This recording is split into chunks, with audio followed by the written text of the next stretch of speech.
take your favorite chocolate.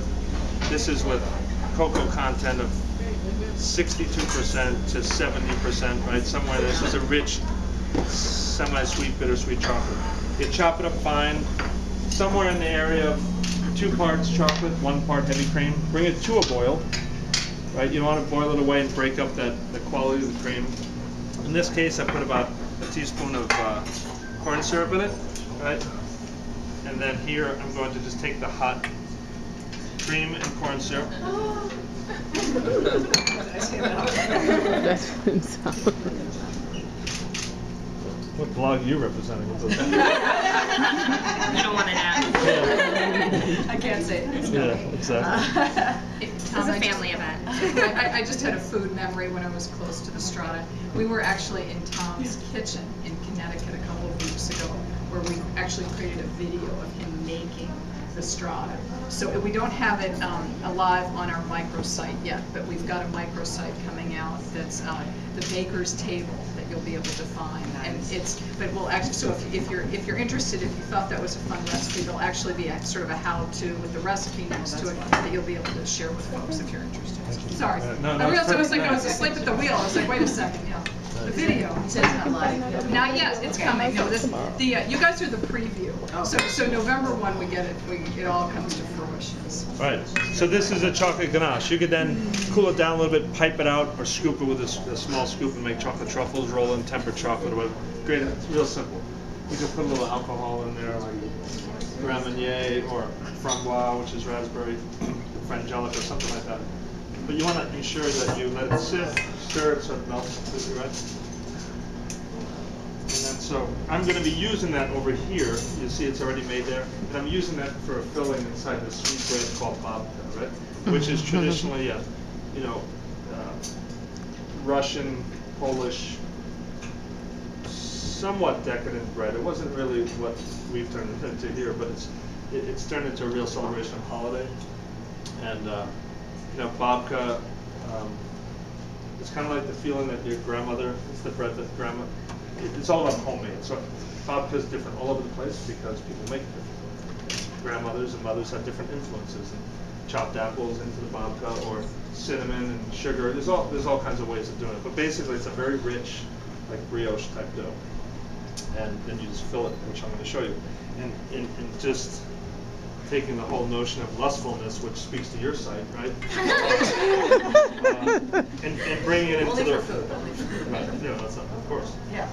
And so take the rest of the tasting spoons, pass that around, and I'm going to share. I wonder who's going first. All right, Sherry, let someone else start. Oh, absolutely. That'd be better. All right. I'd be in smoke. All right. I will not double dip. Sorry. I encourage it. It's quite delicious.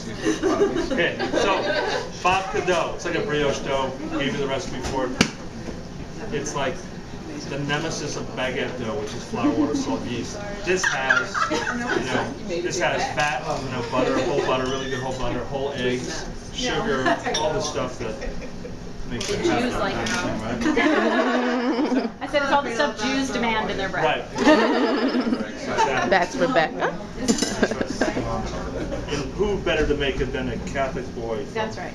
And then we put in about 5% sourdough. Excuse me. This is one of the things that strings, not all, but a lot of our breads at Panera together is the use of this mother that goes back 23 years to the early days at St. Louis Bread Company. So here, the folks here at this fine place, this is Susan's second child. And so I think she just simply calls it mother, as we say in New York, mother, right? So this is a live sourdough. We put about 5% into the formula just to give it an extra flavor, an extra texture.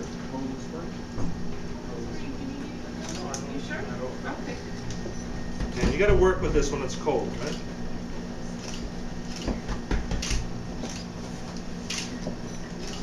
And here I'm going to make it a little bit bigger than the size of note paper. What did you tell your daughter the other day when she was rolling out the gingerbread dough? What was that tip you gave her? It was don't crush the hands, like my Oh hands underneath. yeah, I always tell It her was when I'm adorable. teaching her, it's like, pretend daddy's fingers are right there. Like you're pushing down on my fingers, so, because she wants to, lean into it and ruin it. So I'm like, easy, don't hurt my finger, like this joke. And so she's actually learning how to do that, just by simple things like that. So. Harder. Yeah. Oh, daddy's hands? What? No. So, as New Yorkers, one thing we love is coffee cake, right? Most of the country doesn't know much about coffee cake, but this becomes a great platform for different flavor, like a pecan ground smear with some. I grew up in Entenmann's when I was a kid, So those type of coffee cakes. So here, simply about the size of the paper. In this case, you could use a cinnamon smear. This using that ganache that we talked about, right? How was that ganache? Good.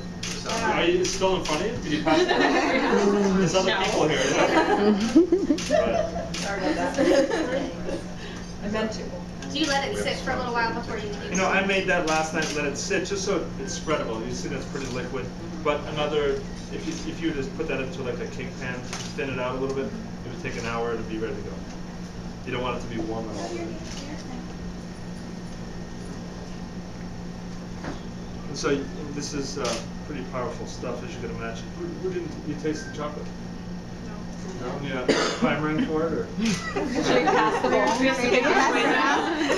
There's a spoon. There's They'll be here when we try it on this side. Oh, I like that excuse. Oh, I didn't know they had spoons down there. That's why we didn't pass it down.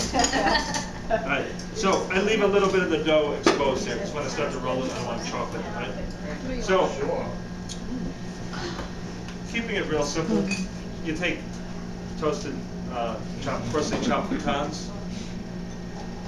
You can sprinkle it over the surface. You can intensify it a little bit. A streusel, crumb topping.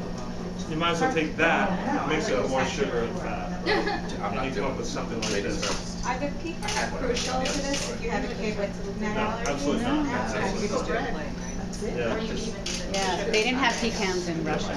Yes. You know, like. I mean, you want to put things that you can put chocolate chips across here with pastry cream. You can do all kinds of stuff. My grandma used to do poppy seed. Yeah. We were a big poppy seed family. Yeah. Mun, they called it. It was Yeah, like that absolutely. mushy poppy seed. Yep. And that goes for hamantash and fillings Yeah. as well. So here, Oh, the poppy seed's so good. I was telling Susan for the last couple of years, I'm going to be coming up with it's going to start as a blog. Don't worry, I won't repeat. We'll all follow I have no this. organizational skills, and it'll go nowhere, but it's just a great idea. I'm going to make all these Jewish specialties, because I have great recipes that I've learned growing up in New York. Great rugula that's better than any Jewish bakery I've been. And it's going to be called Gentile Gone Wild. Well, I was just saying, Catholic, Jewish, it's sort of the same, and Right. it's the most common mix in New York anyways, to Right. have one parent be Catholic, one parent be Jewish, and It's then just you a kind different of form of guilt. Yeah, exactly. Same mom. We didn't have that mix. My mother's like Catholic as they get, and my dad's a doctor. So you were close. 10 kids running around the house. Ooh. So that's kind of it, right? Wow. You could, Bless your mom. We eat it raw. sure. That's Jen number 5. I think there's 6 of us. Really? Please. Don't get them together. That looks You could put easy. this in a pan like this, essentially, and then just lay it in there and cut it down the middle. You could do it, you could do whatever you want. You could braid it and put it into a circle inside of a pan, right? I'm going to just grab some more of this butter. That looks pretty simple. Okay, so as we start winding down this next, why don't we start cutting up the babka up there? Get that into people's mouths.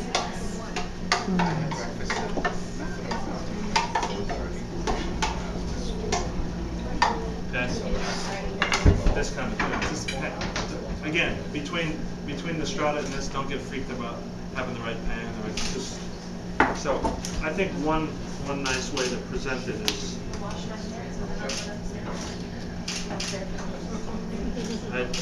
So instead of encasing it and hiding it, and you don't see it till you slice it later, is to actually take it and expose it, right? This way. Wow. Okay.